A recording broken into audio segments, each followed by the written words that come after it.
Nightmare Night. Fluttershy hated Nightmare Night. With furtive glances, she moved from window to window inside her cottage, looking out onto the fog-choked gloom. The harvest moon rode low on the horizon, washing the scene in a ruddy orange glow. With its light dying slowly by the second, the stars winked and shimmered as they grew brighter with each passing moment, their twinkling presence piercing the misty darkness like so many sparkling knives, offering little comfort to the apprehensive Pegasus. Fluttershy could hear the distant laughter and screams floating just above the music drifting from Ponyville, but she wanted no part of these celebrations. Oh, the little bats and black cats were cute enough. She didn't even mind the tiny spiders. Even though she refused to carve one herself, she actually thought the jack-o'-lanterns were more goofy than sinister. Those were all fine, but even so, ever since she was a little Pegasus filly she had spent Nightmare Night quaking in terror. It didn't help that, growing up in Cloudsdale, the predominant decoration in her fillyhood had been wreaths of lightning and peals of thunder. It didn't help that she was such a poor flyer that she couldn't keep up with the other Pegasi children as they had flit back and forth collecting treats across the inky sky. She always ended up on her own, cold and in the dark, with only sudden flashes of lightning and ringing thunder for company. What was worse was that, on Nightmare Night more than any other night of the year, the darkness between those flashes were pregnant with far more disturbing terrors. Especially if you had a friend named Rainbow Dash who loved the trick part of trick or treat more than any amount of treats. It wasn't entirely Dash's fault though, nor was she the only pony that seemed to delight in Fluttershy's terror when she was little. The yellow Pegasus just seemed to be an easy target for spooky tricks. She couldn't help that she'd jump at the slightest sound or cringe from the silliest mask. It was just who she was. The fact her screams were thought of as adorable didn't help matters in the slightest. So Fluttershy locked herself away on Nightmare Night. No decorations, no fellowship, no candy, and certainly no visitors if she could help it. This was well known in Ponyville. Over the years her friends had learned to give her privacy on Nightmare Night, but that didn't stop the occasional mischievous filly or colt from coming out to her cottage to torment her. Fluttershy really didn't hold it against them. It was in the spirit of the holiday after all. She just hated the holiday and wished every pony would leave her alone. There were, of course, the occasional unavoidable visitors who didn't know about Fluttershy's reticence. Last year her friend Twilight had come out to see her. The shy Pegasus wouldn't have minded that so much, but she had brought Nightmare Moon with her. Even if it was only Princess Luna, Fluttershy had thought for sure her heart would burst in her chest. It had been one of the scariest nightmare nights in her adult life. Thankfully nothing all that bad had really happened in the end, but that just made Fluttershy feel the need to be all the more vigilant. Tonight for example, tonight had been the quietest nightmare night that the troubled Pegasus had seen in years. The peace was welcome. She was loath to admit it, but so far the night had been perfect. Even so, Fluttershy couldn't relax. The soothing sounds of the forest around her home in a late autumn evening should have been enough to lull any pony into peaceful repose. However, the usual chirp of crickets and distant calls of owls were absent tonight.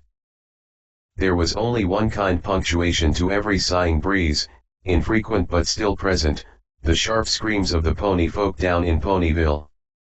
It occurred to the pensive pony that the music of the town's traditional costume dance had long since died away. Thinking about it, it was late enough in the evening now that the dance should have been long over and most of the town should have been winding down their frightening frivolity. The young trick-or-treaters heading home for their beds to get up for school in the morning, and those who had work doing likewise. It should have only been the very dedicated to the holiday or, privately Fluttershy thought, the very stupid who would be up this late. So Fluttershy remained prowling in her cottage, long after she should have been asleep, trying to figure out why the night's activities didn't seem to be ending. Why was it that the screams, that sounded more bone-chilling by the moment, were echoed by childish giggling. Surely most of the children should be asleep by now.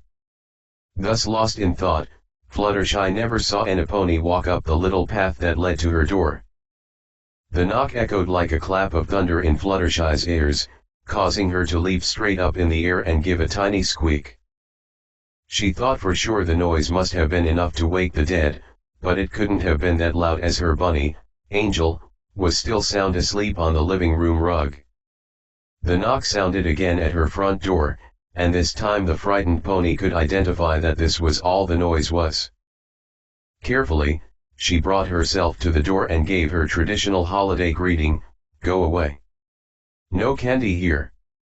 Visitors not welcome on Nightmare Night." She listened intently, hoping to hear the sound of hooves clip-clopping away. Instead there was only silence. Still afraid, but mildly curious, Fluttershy crept toward one of the windows that looked out on the path leading from her home. There was too much fog to see anything clearly, but she could just make out a silhouette standing perfectly still. Then the knock came again. "Please go away," tried Fluttershy. "I just want to be left alone. Can't you just leave me alone?" But there was no answer. Fluttershy pressed her ear to the door, hoping to hear some telltale sound that would let her know if her uninvited guest was going away or still haunting her doorstep. She couldn't hear anything. Then the thought occurred to her, what if the pony on the other side of the door was hurt? What if she had come to her for help but couldn't speak? Her curiosity momentarily overwhelming her fear, Fluttershy tentatively opened her front door, just a crack. Just enough to see whoever it might be who was out there. No pony stood on Fluttershy's doorstep. Confused, she opened the door a little wider, letting a few tendrils of fog drift into her home. There was no sign Ennapony had been there. It must have just been the fragile pony's own overactive imagination, Fluttershy reasoned. She breathed a sigh of relief. However, her respite would be short-lived, as it was shattered by a sudden high-pitched squeal from behind her that made her whirl and slam the door. Fluttershy's pale eyes darted around the room, trying to find the source of that high, keening sound. She didn't know what she was expecting, but it wasn't this. She found that it was Angel, laying as flat as possible against the rug. Every hair of his normally soft bunny coat bristling, looking for all intents and purposes like a little ball of pure primal fear. He was squealing like mad between teeth, gnashing in what she could only assume was terror. Fluttershy had never seen him so afraid. "What's wrong, Angel? You've never been faced by Nightmare Night before." She tried to comfort him, reaching with one hoof to try and smooth his fur. As her foreleg came close though, Angel suddenly lunged up and bit Fluttershy hard enough to draw blood. With quick little leaps, he bolted up the stairs that led to Fluttershy's room. Shocked more than hurt, the tender-hearted Pegasus almost didn't hear the knock as it echoed against her door once again. It wasn't terror that sat inside Fluttershy's heart at the sound of the uninvited stranger's return, but a new emotion that smoldered and burned. Angel had never bit her before. Whomever it was that was out there, they had scared Angel very badly, and it seemed like they wanted to do the same to her. One night out of the year, all she wanted was to be left alone. Was that too much to ask? She hated Nightmare Night. She hated the scary costumes, the frightening decorations, the noisy children, and the irresponsible adults. She hated that children were encouraged to go around menacing adults for treats. She didn't even like candy that much. Well, she wasn't going to stand for it. Whoever was at her door was about to get a piece of her mind. Fluttershy threw open her front door and filled her lungs so she could tell every pony, Ennapony, exactly where they could go. The words died on her lips. Pumpkins. It was as if a pumpkin patch had sprouted in her front yard like magic. Jack-o'-lanterns, as far as the eye could see, their soft glow lighting the fog as the moon had done before it set. It took a moment for Fluttershy's mind to register what she was seeing. Somehow, In the space of time it took her to check on Angel, her entire front yard had been filled with grinning, grimacing, ghoulish, and ghastly jack-o'-lanterns. They smiled up at her from her front stoop. They glowered down from the nearest trees. A few even bobbed along in the brook that ran beside her cottage, eyes glowing despite the water that must surely be able to quench their candle flames. Just on the edge of hearing, Fluttershy could hear hushed giggling moving around the side of her house. This had to be some kind of prank. Our Rainbow Dash! Tried Fluttershy, Pinkie Pie. Come out. This is a very impressive trick. But it's, not very funny. Please come out. You frightened poor Angel and you're scaring me too. Hello. The Pegasus shivered. The glowing faces seemed to be mocking her as the last sparks of bravery brought on by Angel's bite winked out of existence. The laughter was no longer distant now. It crept and crawled, just out of sight. There were no screams either. The town was dead quiet. Had the screams? Had they been sharper than last year? Had they always been as loud as that? Why were they silent now? Why was there no sound at all but a few menacing chuckles? There was something wrong about all this, especially these mysterious pumpkins. Very, very wrong. Fluttershy squeaked and shut the door as gently as possible, before locking and barring it and turning to flee. She couldn't stand it, she had to get away. At each window there was a glowing grin peeking inside, their burning eyes easily visible through Fluttershy's thin curtains. She retreated upstairs, hoping to find an escape from the jack-o'-lantern's blazing glares beneath the blankets on her bed. Instead, as she entered the one place she thought she would be safe from those horrible smiles, she beheld a sight that stopped her in her tracks and chilled her to the bone. It was a cool night and Fluttershy often left one window open to let a breeze into her bedroom while she slept. She'd left the window open tonight as well, and the room was filled almost to overflowing with sneering, snarling, and screaming jack-o'-lanterns wreathed in fog. This close, each face was almost familiar, though twisted by agony and fear. But that wasn't what froze the blood in Fluttershy's veins. There was a red smear across her bed that was almost black in the pumpkin light. A few scraps of white fur, scattered about, washed the same hue. Fluttershy might not have noticed it in the gloom, were it not for the ponies gathered around the stain, heads low, the urgent sounds of their chewing and swallowing filling the room. One pony arched back its head, something stringy and red caught between its teeth ripping slowly, before snapping and sending a spray of scarlet liquid across Fluttershy's face. She squeaked in alarm. The liquid was still warm, and a little salty, as it dribbled down her face and into her mouth. Blood. The creatures stood among the jack-o'-lanterns, tendrils of fog from the open window spilling about their hooves. One by one they turned from their meal. They raised their heads in unison and stared at Fluttershy, mouth set in bloody grins, eyes unblinking. They laughed as their eyes moved over her, the rest of their bodies motionless. Then they started to sing. Nightmare Night. They started to move toward her, slowly at first. Twitching and jerking like marionettes. Growing slightly more fluid as they went, but only slightly. Their bodies making a strange rustling noise, like dead leaves, as they spread out from Angel's shredded body. His little eyes looked up at Fluttershy, glassy and dead. What a fright! Fluttershy was petrified. She could feel her heart thundering in her chest, her blood coursing through her veins. She couldn't move. There was something wrong with these ponies. As they moved slowly towards her, bits and pieces of them seemed to fall off, rolling away or landing with a wet plop. They crushed the glowing pumpkins beneath callous hoofs as they drew nearer, and Fluttershy couldn't help but think of them as her friends' skulls. Flames began to creep over her bedroom carpet from the exposed candles. Give us something. She felt herself sinking to the floor, every muscle in her body shivering, shaking. Her mind was as blank as their unblinking eyes. Fluttershy's vision began to fade as panic seized her in unrelenting jaws, yet she could still make out their razor-sharp smiles as they drew within inches of her trembling face. Their breath was oddly sweet, the taint of blood only slightly stung her nostrils. Sweet. 2. Bite. As the nearest pony loomed over the prostrate Pegasus, something inside her snapped.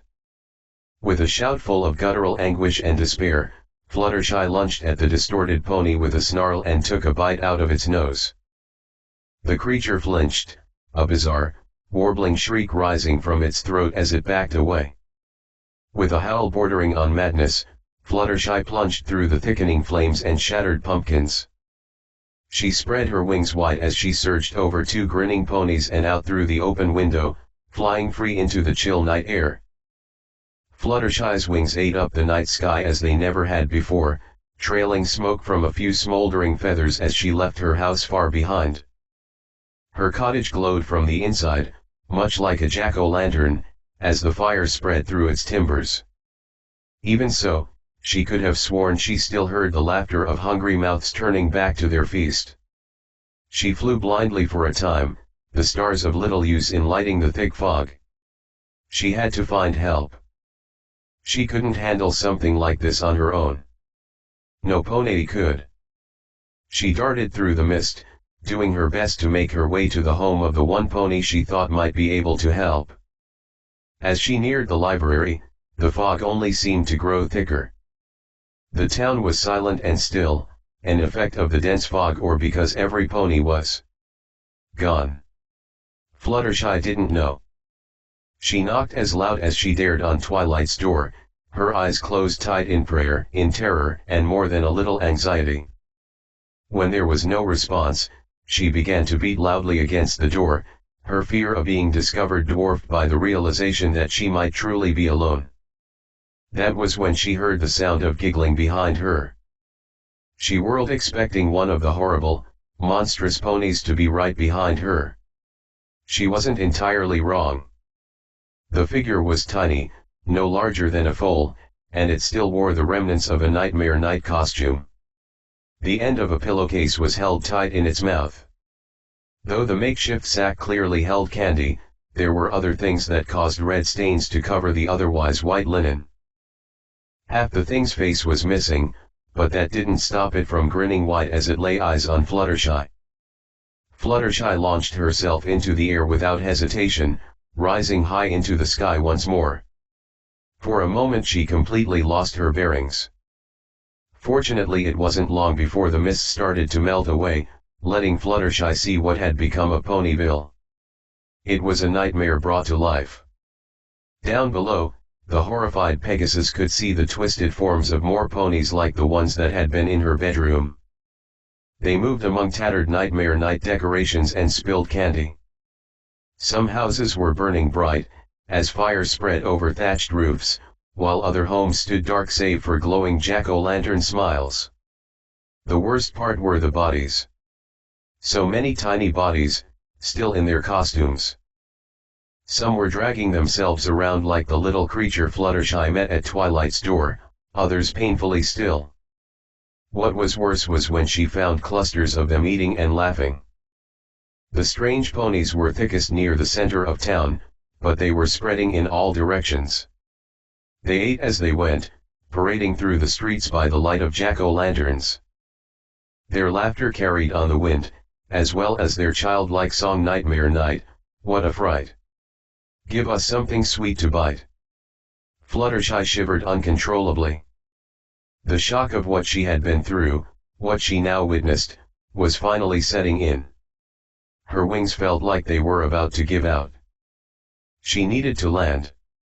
Fluttershy had no idea where to go.